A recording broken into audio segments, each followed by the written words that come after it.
అనేకులు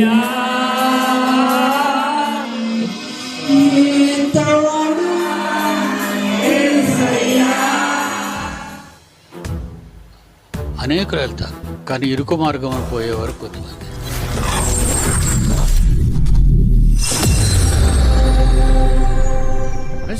దేవుని యొక్క మహాకృపలో మీ అందరికీ కూడా శుభాలు. పడిపోయినటువంటి సాతాను, కెరూబుగా ఉన్నటువంటి సాతాను, కెరూబు స్థానాన్ని కోల్పోయినటువంటి సాతాను, తనకివ్వబడినటువంటి ఉన్నత స్థానాన్ని కోల్పోయినటువంటి ఒక ఉన్నతమైనటువంటి స్థానాన్ని దేవుడు తనకివ్వగా దాన్ని విడిచిపెట్టి పోగొట్టుకున్నటువంటి ఆ సాతాను యొక్క సామ్రాజ్యం, లేకపోతే ఆ సాతాను ఎక్కడున్నాడనే విషయాలు మన ముందున్నటువంటి వీడియోలో, దాని తర్వాత రాబోతున్నటువంటి వీడియోలో కూడా చక్కగా వివరించడానికి దీని యొక్క కృప తోడుగా ఉంటుంది. సో దానికి ముందుగా జయశాలి గారు, పిడి సుందరరావు గారు కూడా ఒక విషయాన్ని ప్రస్తావించారు. సాతాను మన మధ్యలోనే ఉన్నాడు, ఎవరిని మృంగుదునా తిరుగుతున్నాడు అనే విషయాన్ని చక్కగా లేవనెత్తారు. అది నన్ను కొంచెం ఆలోచింపచేసే మాటలోకి తీసుకువెళ్ళింది. దాన్ని బట్టి ఈ వీడియో చేస్తున్నాను. మీ అందరికీ కూడా శుభాలు తెలియజేస్తాం. Yes, praise lord. దేవుని యొక్క మహాకృపలో మీ అందరికీ కూడా వందనాలు. ఈ సమయంలో ముందుగా ఈ వీడియో చూద్దాం. చూశారు కదా, మరి సుందరరావు గారు అద్భుతంగా చక్కగా వివరించారు ఈ మాటని. దాన్ని బట్టి నేను చాలా సంతోషిస్తున్నాను. ఈ టైంలో ఇందులో ఉన్న సత్యాలు ఇంకా నేర్చుకోవడానికి మనము ప్రయత్నం చేద్దాం. కారణం ఏంటంటే ఇది చాలా అద్భుతమైనటువంటి విషయం. ఈ విషయాన్ని మనము నేర్చుకోవటానికి ప్రయత్నం చేద్దాం.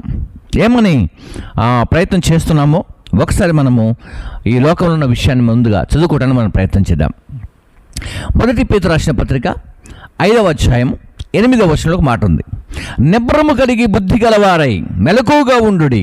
మీ విరోధి అయినటువంటి అపవాది గర్జించు సింహం వలె ఎవరిని మృంగుదునా అని తిరుగుతూ ఉన్నాడు. వెతుకుతూ తిరుగుతున్నాడు. హల్లెలూయా, స్తోత్రం కలుగును గాక.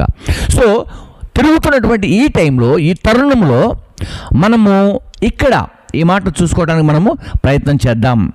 సాతాను, ఓకే, సాతాను, దానికి ముందు లూసిఫర్, తర్వాత మనం చూసే అపవాది. సో ఇలాగున మరి పడిపోయినటువంటి కెరూబుకి పేర్లు పెట్టబడ్డాయి. కాబట్టి ఈ కెరూబు 7 ప్రాంతాల్లో మనకు కనిపించి చివరికి కనిపించకుండా వెళ్ళిపోతాడు. సో ఆ విషయాలన్నీ కూడా ఈ వీడియోల ద్వారా మీ అందరి కోసం, ఓకేనా? రైట్. ఇక్కడ చదివినటువంటి రెఫరెన్స్లో కొన్ని విషయాలను మనం నేర్చుకోవడానికి ప్రయత్నం చేద్దాం. సాతాను యొక్క గుణమును లేక అపవాది యొక్క గుణమును ఇక్కడ జీవము కలిగిన దేవుడు ఒక మాట రాస్తాడు. గర్జించు సింహము వలె ఎవరిని మింగుదునా అని వెతుకుచూ తిరుగుతున్నాడు. అర్థమవుతుందా? వెతుకుచున్నాడు. ఎవరు ప్రార్థనాపరులా? ఎవరు వాక్యానికి లోబడుతున్నారా? ఎవరు దేవుని మాట వింటున్నారా? ఎవరు దేవుని దగ్గరకు వెళ్ళాలని ఆలోచన చేస్తున్నారా?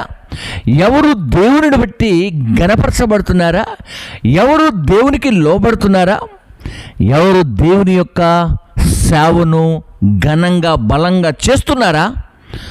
వారి కొరకు వెతుకుచూ తిరుగుతున్నటువంటి ఒక అపవాదిని గురించి మనము నేర్చుకోబోతున్నాం. సో మరి మనం ఏం చేయాలి? తిరుగుతున్నాడు, రైట్, ఓకే, మనం ఏం చేయాలి? కాబట్టి ఈ విషయాన్ని నేను మీకు క్లుప్తంగా 2 మాటలు వివరిస్తాను అర్థమయ్యేటట్లుగా. చూద్దాం. మొట్టమొదటిగా బైబిల్లో ఒక మంచి మాటను మీకు వివరించాలని నేను ఇష్టపడుతున్నాను. చూడటానికి మనము ప్రయత్నం చేద్దాం. Right, okay. మనము బైబిల్లో ఉన్నటువంటి రెఫరెన్స్లను ఆధారం చేసుకొని వాక్యాన్ని శ్రద్ధగా విందాం, ఓకేనా? రైట్. ఈ సమయంలో మనము అపవాది చేతిలో పడకుండా ఉండాలి. ఎందుకు? వెతుకుచున్నాడు కాబట్టి వానికి దొరకకుండా ఉండాలి అంటే, లేకుంటే వాడు మన దగ్గరకు రాకుండా ఉండాలంటే, లేకుంటే మనల్ని స్వాధీనపరచుకోకుండా ఉండాలంటే, మనము వాని మాట వినకుండా ఉండాలంటే మనం ఏం చేయాలి అనే విషయాలు క్లుప్తంగా నేర్చుకుందాం. ఎఫెసీ పత్రిక 4:27లో అపోస్తలుడైన పౌలు ఎఫెసీ సంఘానికి రాసిన పత్రిక 4వ అధ్యాయం 27వ వచనంలో అపవాదికి చోటియ్యకుడి, ఓకే, చాలా జాగ్రత్తగా ఈ విషయాన్ని గమనించాలి. అపవాదికి చోటు ఇవ్వకుండా నువ్వు బ్రతకగలిగితే, అపవాది పనులకు నువ్వు చోటు ఇవ్వకుండా బ్రతకగలిగితే, జీవము కలిగిన దేవుడు నేను ఆదరిస్తాడు, నేను ప్రేమిస్తాడు. First one. కాబట్టి అపవాదికి స్థానం ఇవ్వద్దు. ఎప్పుడు అపవాది నీ దగ్గరకు వస్తాడంటే వాని కార్యాలు నువ్వు చేసినప్పుడు నీ దగ్గరకు వస్తాడు. Right, okay. అలాగనే మనము యోబు గ్రంథాన్ని చూస్తే ఇంకొక మాట అంటాడు, నువ్వు ఎక్కడి నుండి వచ్చావంటే అక్కడ ఇక్కడ తిరిగి వచ్చాను. 2, ఒకవేళ ఇదే అపవాదికి దేవుడు గనుక ఆజ్ఞాపించి ఒక మనిషి పైన అధికారం తీసుకుంటే సాతాను మన లోపలికి వస్తాడు, మన కుటుంబంలోకి వస్తాడు, మన బ్రతుకులోకి వస్తాడు. అర్థమవుతుందా? అంతేకాకుండా అతను వచ్చినప్పుడు ఏం జరుగుతుందో కూడా మనం యోబు గ్రంథంలో చూస్తూ ఉంటాం. కాబట్టి అటు ఇటు తిరుగుతూ ఉన్నటువంటి వ్యక్తి ఇక్కడ ఈ భూమి మీద, ఇతని నివాస స్థలం ఎక్కడ అంటే మధ్యాకాశం. మధ్యాకాశంలో నుండి భూమి మీదకి ట్రావెల్ చేస్తాడు, భూమి మీద అటు ఇటు తిరుగుతాడు, ప్రార్థనా పనులను పడగొడతాడు, వాక్యోపదేశం చేసేవారిని పడగొట్టాలని ఆశపడుతుంటాడు. సో కాబట్టి ఈ సమయంలో మీరు ఈ విషయాన్ని గమనించాలా. ఇంకొక మాట నేను గుర్తు చేస్తాను మీకు. కాబట్టి ఇప్పుడు మనం ఎట్లా ఉండాలి? కాబట్టి మనం ఎంత జాగ్రత్తగా ఉండాలి? ఎందుకు? ఎవరిని మృంగుదలను తిరుగుతున్నటువంటి ఒక అపవాది మన ఆపోజిట్లో ఉన్నాడు. చాలా భయంకరమైనటువంటి విషయం ఇది. మనం ఏం చూస్తామంటే మన ఎదురుగా ఉన్న డెనామినేషన్ చూస్తూ ఉంటాం, మన ఎదురుగా ఉన్నటువంటి సంఘాలను చూస్తూ ఉంటాం, మన ఎదురుగా ఉన్న సావుకులు చూస్తుంటాం. కానీ మనకు ఎదురుగా కనిపించని ఒక సింహం ఉందని, అది గర్జిస్తుందని, అది వెతుకుతుందని, అది మృంగాలని చూస్తుందన్న సంగతి మర్చిపోతూ ఉంటాం. ప్రేమటువంటి దేవుని ప్రజలారా, ఈ సమయంలో మీకు ఇదొక మరొక అవకాశాన్ని గుర్తు చేస్తున్నాడు. మరి మనం ఎట్లా ఉండాలి? అపవాదికి చోటు ఇవ్వకుండా ఉండాలి, అటు ఇటు తిరుగుతున్నటువంటి వ్యక్తి ఉన్నాడు అన్న సంగతి గుర్తుపెట్టుకోవాలి. ఇప్పుడు మనం ఎట్లా ఉండాలి అనే విషయాన్ని నేను మీకు గుర్తు చేస్తాను. 1 దశలోనికి రాసిన పత్రిక 5వ అధ్యాయము 6 నుంచి 8 చూద్దాం. ఓకే, 1 దశలోనికి రాసిన పత్రిక 5వ అధ్యాయము 6 నుంచి 8 వరకు. కావున ఇతరుల వలె నిద్రపోక మెలకుగా ఉండి మత్తులు కాక ఏమండి ఉండాలి. క్రైస్తవ జీవితంలో మెలకు అనేది చాలా ప్రాముఖ్యమైనది. చూడండి, పాము వలె ఎలా ఉండాలట? దాని శబ్దం, ఆకుల శబ్దం ఎలా గమనించుద్దో, గాలికి ఊగుతున్నటువంటి శబ్దాన్ని ఎలా గమనించుద్దో, వివేకము ఎలా ఉంటుందో మనకు అలా ఉండాలి. అర్థమవుతుందా? కాబట్టి ఇక్కడ చక్కని మాట, నిద్రపోవువారు రాత్రివేళ నిద్రపోవుదురు, మత్తుగా ఉండువారు రాత్రివేళ మత్తుగా ఉందురు. వాళ్ళు అలా ఉంటారు, వాళ్ళు అలా నిద్రపోతారు. కానీ మన జీవితాన్ని చెబుతున్నాడు ఇక్కడ, మనము పగటి వారమై ఉన్నాము గనుక, మనం వెలుగు సంబంధము కనుక, వెలుగులో నడుస్తున్నాము కనుక, ఈ లోకానికి వెలుగై ఉన్నటువంటి జీవము కలిగిన దేవుణ్ణి ఆధారము చేసుకొని బ్రతుకుతున్నాము గనక, మనము పగటి వారము గనుక మనం ఎలా ఉండాలంటే మత్తులమై ఉండగా విశ్వాస ప్రేమలను కవచముగా రక్షణ నిరీక్షణ శిరస్త్రాణమును ధరించుకొందుము అని చెప్పాడు.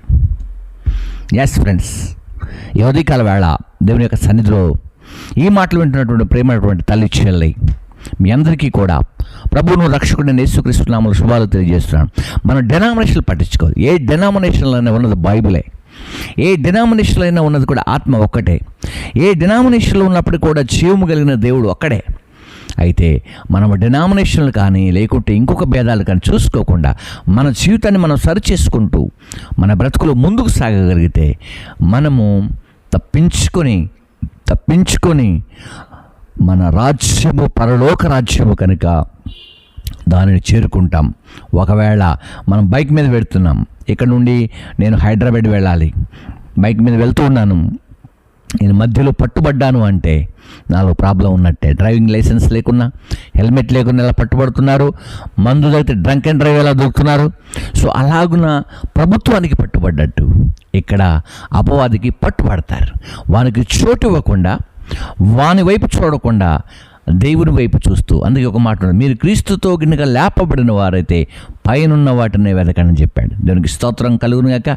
అలాంటి కృప మీద కలుగును గాక. ఈ సమయంలో మరి జయశాలి గారు, పిడి సుందర్రావు గారికి కూడా శుభాలు తెలియజేస్తున్నాను. అంతేకాకుండా ఈ వీడియోని వీక్షించిన మరి మీ అందరికీ కూడా శుభాలు. ఆమేన్, ప్రైజ్ ది లార్డ్.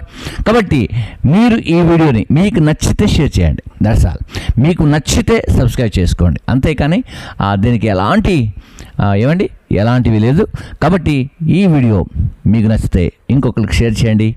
ఇలాంటి మాటలు నిత్యం మీకోసం మీ దైవ సేవకులు ఇలాగనే అందిస్తుంటారు. మీరందరూ కూడా వీక్షించి మీ జీవితాలు మార్చుకోవాల్సిన కోరుకుంటూ ఈ నా మాటలు ముగిస్తున్నాను. అందరికీ కూడా శుభాలు.